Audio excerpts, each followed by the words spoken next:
गणेश उत्सवासाठी कोकणात शेकडो वाहने गेल्या 24 तासात आली आणि त्यातून लाखो चाकरमानी कोकणात आले। अजूनही असंख्य वाहनांतून चाकरमानी कोकणात येत आहेत। एकाच वेळी शेकडो वाहने मुंबई गोवा महामार्गावर धावत असल्याने कशेडी बोगद्यात मोठी वाहतूक कोंडी झाली, तर भरणे नाका परिसरात ही मंद गतीने वाहतूक सुरू असल्याचे दिसून आले। मोठ्या संख्येने दरवर्षीपेक्षा यंदा कोकणात चाकरमान्यांची गावागावात रेलचेल दिसून येत आहे। वाडी वस्त्या चाकरमान्याने फुलून गेल्यात। चोहीकडे गणेश उत्सवाचा माहोल दिसून येतोय।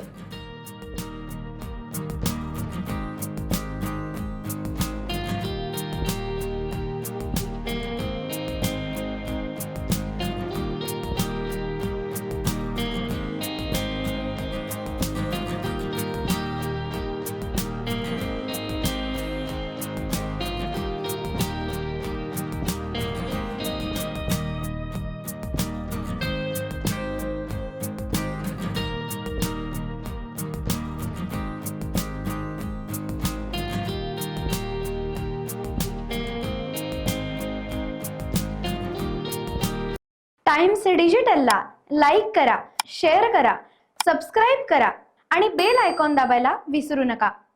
Times digital.